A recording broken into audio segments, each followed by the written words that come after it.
আপনার কি হয়েছে শুনে? কই কিছু না তো। শোনো দুষ্টু, তুমি বোধহয় ভুলে যাচ্ছ যে আমি তোমাকে খুব ভালো করে চিনি। তোমার তাকানো, কথা বলা আমাকে খুব ইজিলি বুঝিয়ে দেয় যে তুমি কি ভাবছো। এদিকে দেখো, দেখো আমি একদম ফিট আছি, একদম ঠিক। কোনো অসুবিধা আছে? না তাহলে সে তো দেখতেই পাচ্ছি আমার রাজা একদম ফিট আছে আর সব সময় এইরকমই থাকে। তাহলে প্রবলেমটা কোথায়? তুমি খালি আমার পাশে থেকো। আরে এই মুন্নি তাড়াতাড়ি কর না, ওগুলো ঢোকা, খিদে পেয়ে গেছে। আরে দাদা একটু হেল্প কর না। আরে মেসেজ এসেছিল। আরে আমার ক্লায়েন্টের মেসেজ। শোন না এখানে খাওয়া দাওয়া আনা যাবে না, প্রচন্ড অশান্তি হচ্ছে। অশান্তি হচ্ছে? হ্যাঁ প্রবলেম আছে বলছি। তাহলে দেখ, তাহলে একটা কাজ করতে পারি, একবেলা না খেলে আমার তো কোনো অসুবিধা নেই, আমরা রিসর্টে ফেরত গিয়ে খেয়ে নেবো। না সেটা সম্ভব না, অতক্ষণ না খেয়ে থাকা যাবে না। হ্যাঁ আমারও খুব জোরে খিদে পেয়েছে। এই যে বলো তোমার বেশ কাকে?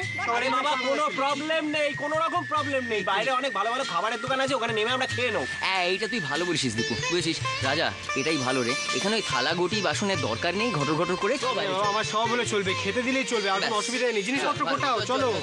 দাও দুষ্টু। মেয়েটির সঙ্গে দেখা করে আমি ওর সঙ্গে একটা রিলেশন তৈরি করতে চাই। মোটামুটিভাবে যদি মেয়েটার সঙ্গে একটা বন্ধুত্ব তৈরি হয়ে যায় তাহলে আমি যা বলবো মেয়েটিকে দিয়ে তাই করানো যাবে। I don't think so. আমি যতদূর চিনি ইট উইল বি ডিফিকাল্ট। বড় লোকের মেয়ে, অন্য ব্যাপার স্যাপার হচ্ছে। আচ্ছা মম, আমরা যদি শুভর সঙ্গে মেয়েটিকে মিট করাতে চাই তাহলে আশা করছি ওর কোনো প্রবলেম থাকবে না। আফটার অল শি নোস যে এই শুভই ওর লাইফ পার্টনার হতে চলেছে। আমার তো মনে হয় না কোনো প্রবলেম থাকা উচিত, বিকজ আজকালকার মেয়েরা তো বিয়ের আগে পাত্রর সঙ্গে দেখা করে, আউটিংয়ে যায়। আমার তো মনে হয় বললে বরং খুশিই হবে। তা তোমাকে আর আমাকে যেটা করতে হবে সেটা হলো এইটা, যে আমরা দুজনে মিলে মেয়েটিকে বুঝিয়ে দেব, আমাদের মতো করে তৈরি করে নেব, যাতে শুভর সঙ্গে মিট করার সময় ও শুভ মাথাটাকে ঘুরিয়ে দিতে পারে।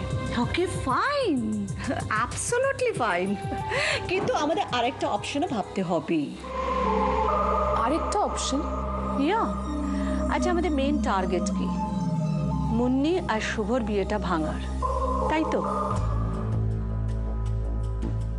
আরে আপনারা এসে গেছেন? তা আপনি কি ভেবেছিলেন আমরা ওখানে সারা জীবন থেকে যাব? না না না, তা না, আসলে আপনাদের জন্য গেস্ট অপেক্ষা করছেন। আমাদের গেস্ট? এইখানে আবার গেস্ট করতে গেলো আমাদের? না, আমি অ্যাকচুয়ালি আপনাদের দেখেই বলতে এলাম, ওনারা ওইদিকে আপনাদের জন্য অপেক্ষা করছেন। রাজা কারা এলো বলতে গেলে?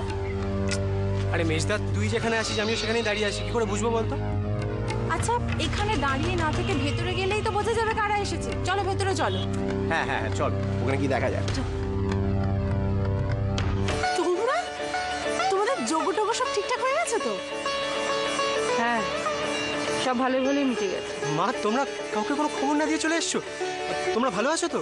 হ্যাঁ সব ঠিকঠাক আছে। সত্যি বাবা, তোমাদের এইভাবে দেখে না আমরা তো অবাক হয়ে গেছি। তবে এসছো বলে আমাদের মনে কিন্তু খুব আনন্দ হচ্ছে, কি রাজা, তাই তো? হ্যাঁ মেজদা, আমি তো ভাবছি ব্যানারটা আবার নতুন করে শুরু করা উচিত। হ্যাঁ মেজবৌদি, যা বলার পরিষ্কার করে বলো, আমরা কিন্তু কিছু বুঝতে পারছি না।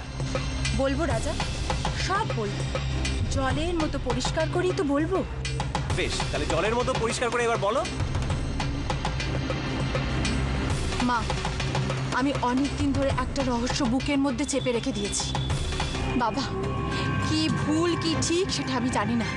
আপনি আমার সঙ্গে গিয়ে নিজে চোখে দেখবেন, চলো, তারপরে আপনি না হয় বিচার করবেন।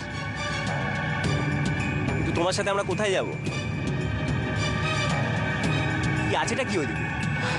দীপু, বলছি তো আমার সঙ্গে চলো, গিয়ে দেখবে, চলো চলো আমার সঙ্গে।